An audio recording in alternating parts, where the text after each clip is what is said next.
Pollen agro minerals private limited. संशोधन, गुणवत्ता, सेवा के साथ हमारा लक्ष्य समृद्ध भारत। आपण पपईच्या झाडाला होल अँड पोल क्रॉप म्हणतो। जर आज मुळी चालू तर आजची फळं मोठी होणार, पानं चांगली राहणार। आज मुळी इथं आलं, प्लांट इथंपर्यंत सेटिंग आलं आणि इथली जर इथं असताना मुळी बंद पडली तर इथलीच फळं लहान राहणार। परत मुळी चालू झाली, त्याच्या वरच्या फळांना अन्न मिळालं, त्याची वरची। कालची फळं आज मोठी होत नाहीत। आज अन्न आहे, आजचं फळाची वाढी अवस्था आहे, आज मोठी होणार। कळते का बघा? पपईच्या बाबतीत, बाकी पिकांच्या बाबतीत काय क्रमशः मोठी होतात। म्हणजे पहिलं आधी जन्माला आलेलं, मग त्याच्यानंतर पपईमध्ये तसं नाही।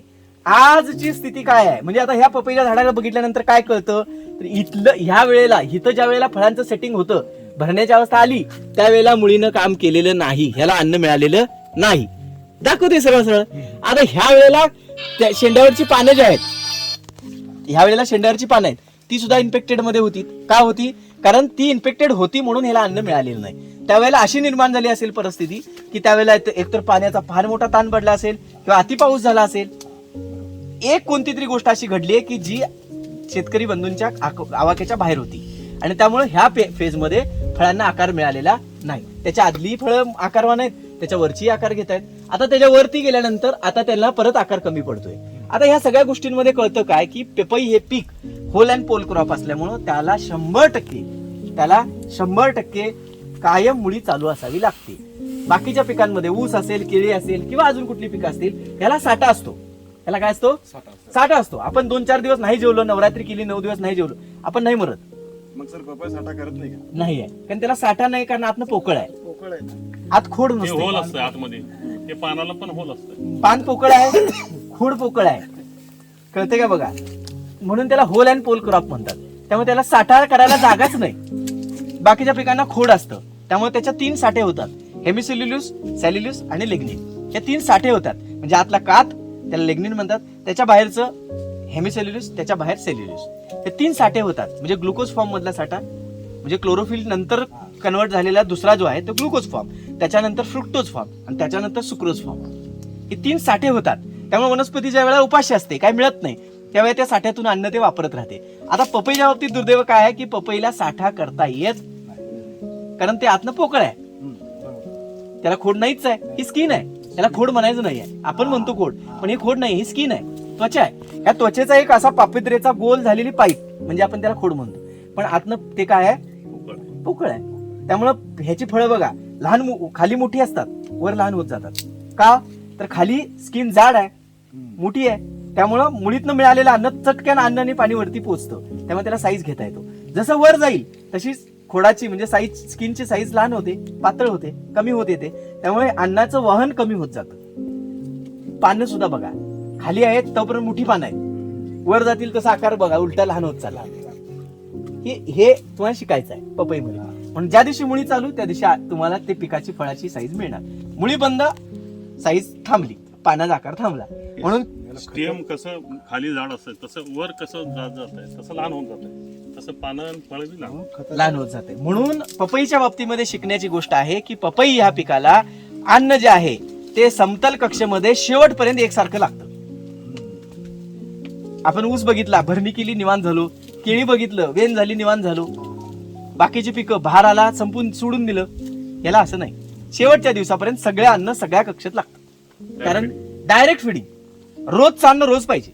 शेवटपर्यंत मी आता जरा कमी करू काय, चालत नाही, जसं आहे तसं शेवटपर्यंत। कमी जास्त कधी करतो आपण? वातावरणानुसार, गरजेनुसार, काय कमी मिळते, काय जास्त होते तेवढंच कमी, पण ह्याची जी न्यूट्रिशन व्हॅल्यू आहे ती कॉन्स्टंट राहते। बागेत फिरा, छत्री बघा, फळं बघा, ही आणि त्याप्रमाणे त्याला पद्धतीने देत राहा। ही पद्धतीने दिलेलं खत महिन्याला एकदा डोस द्यायलाच पाहिजे। महिन्याला याला पपईच्या बाबतीमध्ये जर भट्टी लावून खतं दिली, ड्रीपनं जर देत नसाल तर प्रत्येक महिन्याला किमान खताचा डोस, भले त्याला 50-70 किलोचा द्या, पण तो प्रत्येक महिन्याला हा कायमस्वरूपी पपई जोपर्यंत तुमच्या शेतात आहे तोपर्यंत द्यावाच लागतो। सर एक मिनिट मला थांबवतो, सांगा प्लीज। भट्टी हा शब्द मी आता दुसऱ्यांदा ऐकतोय ज्ञानी माणसाकडनं। तर मी पण मार्केट केलेलं, फिरलेलं आहे, तसं खाडे समाज जुने संबंध, बाकी संबंध येतं। तर ज्यावेळी मी सुरेश माने पाटील साहेब शास्त्र ठीक आहे. त्यांच्याबरोबर थोडीशी माझी चर्चा झाली. त्यांच्याकडे सुद्धा मला भट्टी हा कानावर शब्द आला. बरोबर. थोडस मी भट्टीचं डेफिनेशन खोलवर मला माहिती पाहिजे. हा. 2011 सालाला जेव्हा केळीमध्ये आम्ही काम करायला परत भारतात आलो, म्हणजे भारतामध्ये आम्ही कामाला गती घेतली. त्याच्या आधी आम्ही परदेशी कंपन्यांबरोबर काम करायचो. त्याच्यामध्ये फिलिपिन्सची डोल ही ब्रँड होता. त्याच्याबरोबर मी गुजरात चालू केलं पहिल्यांदा. त्यांनी मला संधी दिली, कामाला सुरुवात झाली 2010ला.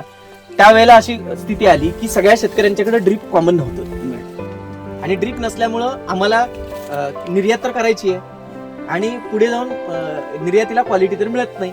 मग खर्च तर मोठा होतोय पण रिझल्ट मिळत नाही. ही वारंवार दशा यायला लागली. मग असं का होतंय, तर शेतकरी खतं टाकत नाही का, तर टाकतोय, पण ती ज्या वेळेला त्याला पिकाला उपलब्ध व्हायला पाहिजे, ज्या अवस्थेत व्हायला पाहिजे ती होत नाही. म्हणजे आज डोस टाकला तिथे उपलब्ध व्हायला क्रमशः जशी आता 3 प्रकारची रासायनिक खतं येतात. जलद गतीनं उपलब्ध होणारी, मध्यम गतीनं आणि दीर्घ वेळानं. मग जलद गतीनं म्हणजे किती, कमीत कमी दिवस 48 तासापासून सुरू होणारे नायट्रोजन म्हणजे अमाईट नायट्रेट, आणि त्याच्यानंतर चालू होतो 72 तासानंतर जो होतो तो अमोनिकली नायट्रेट. म्हणजे हे 2 जे कक्षा आहेत हे मिळतात. आता अमोनिकली नायट्रेट हा डायरेक्ट डायजेस्ट होतो बघा, म्हणजे अमोनियम सल्फेट जे वापरतो ते डायरेक्ट डायजेस्टिव्ह आहे. पण युरिया जो आहे तो इनडायरेक्ट डायजेस्टिव्ह आहे.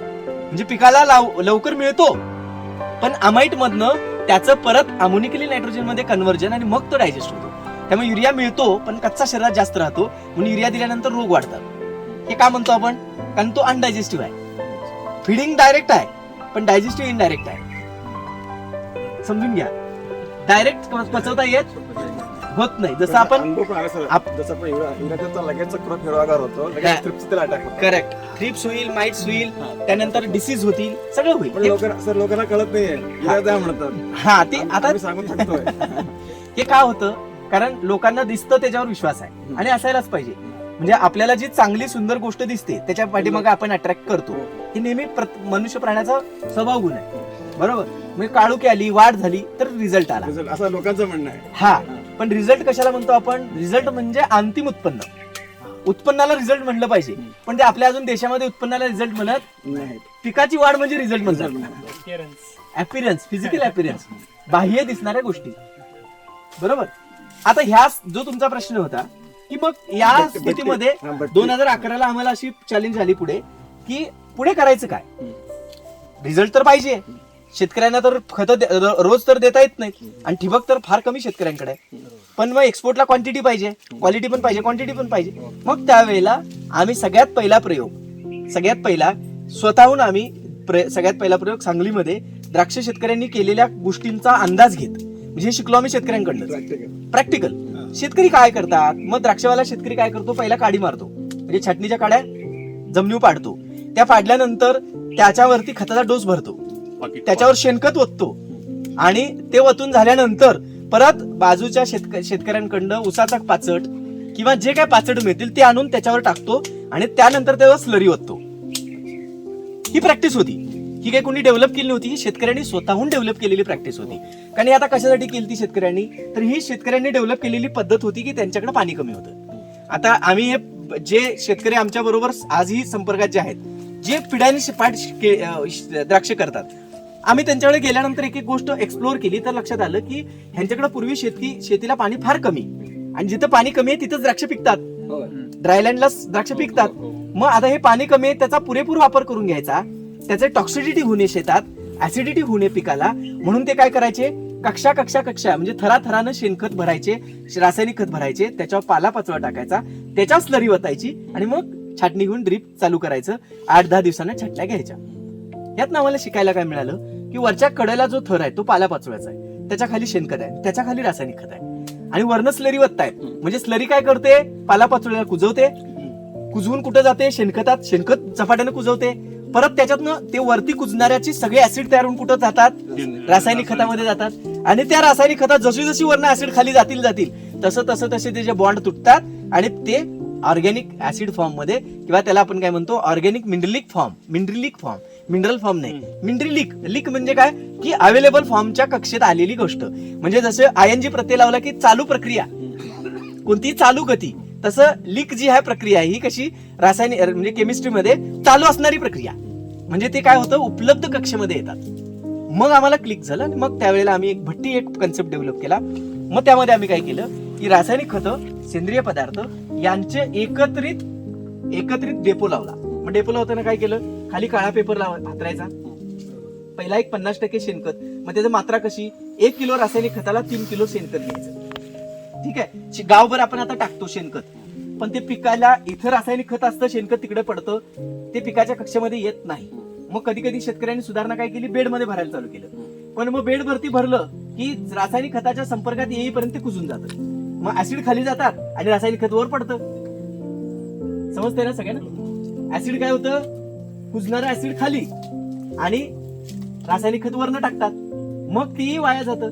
मग त्याला आम्ही काय केलं की हे दोन्हीला एकत्र कसं आणता येईल यासाठी 50% शेणखत खाली, परत 25% शेणखत प्लस 100% रासायनिक खत हे मिक्स करून त्याची एक मिक्सिंग करायचं सेकंड, त्याचा एक सेकंड थर, आणि त्याच्यावरती राहिलेले शेणखत, या 3 थरामध्ये डेपो तयार करायचा. या डेपोला पाईप, पीव्हीसी पाईप घेऊन त्याला होलं पाडायची, त्याचा एक्स तयार करायचा. हे सरांनी केलं बघा, एक्स तयार करायचा. हा एक्स करून जर आता वर्षभर झालं पूर्णपणे सरांची पद्धत केली, त्याचा वापर चालू केला. डेपो लेअर वाईज करायचे, त्याचे मिक्स करायचे, त्याला पेपरवर झाकून ठेवायचा आणि परत 3 दिवसांनी काढायचं. 3 दिवस म्हणजे 4 दिवस झाकून ठेवायचं. 3 ते 4 दिवस किमान असावं, कमाल 6 ते 7 दिवस. म्हणजे 3 दिवस किमान. का तर जर तुमच्याकडे उन्हाळा असेल तर तुम्हाला बॅक्टेरिया आणि फंगल ग्रोथ व्हायला वेळ लागतो, पण नको तेवढं टेम्परेचर तिथे वाढतं. म्हणून त्याला तुम्ही काय करायचं, असं 3 दिवस झाकून 3 दिवस सावलीमध्ये. हिवाळा आला, टेम्परेचर गेन होत नाही, तर 7च्या 7 दिवस झाकून, 6चे 7 दिवस पूर्ण झाकून. आणि जर तुमच्याकडे हिवाळा आणि पावसाळा सोडून हिवाळा आणि उन्हाळा सोडून पावसाळा आला तर ह्युमिडिटी जास्त, लवकर कुजते कुठली गोष्ट, मग तुम्हाला 3 दिवसात डायरेक्ट भट्टी तयार होते. हे तुम्ही तिन्ही सीझन मध्ये वेगवेगळ्या प्रकारची भट्टी, मग त्याला परत वरनं पेपरनं झाकायचं, वजन ठेवायचं आणि 3 दिवस 6 दिवस किंवा क्रमशः 3 दिवस डायरेक्ट अशा पद्धतीनं ते उघडायचं. उघडल्यानंतर तुम्हाला तिथे बेसिक काय गोष्ट दिसते की जी रासायनिक खत आहेत ती 100% तिथनं गायब होतात. पूर्ण काळा भुरच होतं, सगळं काळाभर होतं. पूर्ण सगळं काळा काळं होतं. पांढऱ्या बिंढऱ्या पोटॅश बिटॅश वापरायला काही दिसत नाही. आता इथं आमच्याकडे आम्ही प्रयोग तर म्हणजे केळीला, पपईला कंपल्सरी ती सिस्टम चालू केली. केमिकलचा बॉन्डच तुटतो. सल्फ्युरिक ऍसिड वापरायचं. जेवण तयार होतात का?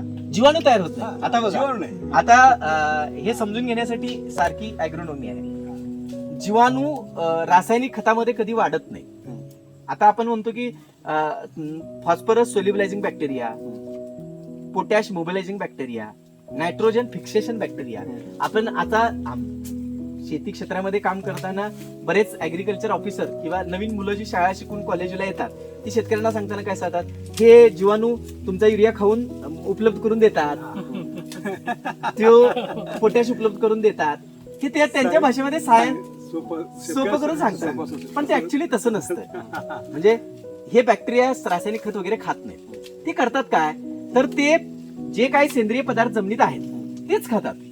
कोणताही बॅक्टेरिया, कोणतीही फंगस ही बायोमासवरच ग्रो होते, लक्षात घ्या, किंवा लाईव्ह सेलवर ग्रो होते. म्हणजे जिवंत पेशी किंवा मेलेल्या पेशींचा बायोमास, दोन्हीवरच वाढणाऱ्यांना आपण फंगस किंवा बॅक्टेरिया म्हणतो. समजून घ्या, बीजाणू किंवा जीवाणू म्हणतो. हे ज्यावेळी ग्रो होतात ते खातात काय, सेंद्रिय पदार्थच खाणार, ते रासायनिक खत खात. पण अशा काही प्रजाती आहेत की ह्या प्रजाती ज्या वेळेला सेंद्रिय पदार्थ खातात त्यावेळेला त्यांच्या विष्ठा आणि युरियन मधनं बाहेर पडणारे ऍसिड हे पोटॅश आणि फॉस्फरसला सोल्युबलाइज आणि मोबिलाइज करतात. ठीक आहे, खात वगैरे नाही, त्यांच्यातनं बाहेर पडणारे जे काय आहे ते त्याला सोल्युबलाइज आणि मोबिलाइज करतं. असे जे ऍसिड आहेत ह्या वेगवेगळ्या प्रजाती, मग आपण म्हणतो की फॉस्फरस सोल्युबलायझिंग बॅक्टेरिया, म्हणजे फॉस्फरसला विद्राव्य करण्यासाठी मदत करणारी प्रजाती असते, म्हणजे पीएसबी बॅक्टेरिया. ते खाणार सेंद्रिय पदार्थ, त्यांची विष्ठा आणि त्यांची युरिन पाण्यात विरघळली झाली की ते जे ऍसिड तयार होतं ते ऍसिड कदाचित मॅलिक ऍसिड असेल, ते आर्थो ऍसिड असतील, कोणते ऍसिड असेल, ते ऍसिड काय करतं, फॉस्फरसला सोल्युबलाइज करतं. कळलं? पण रासायनिक कोणत्याही प्रक्रियेतून बॅक्टेरिया आणि फंगस कधीही तयार होत. समजलं?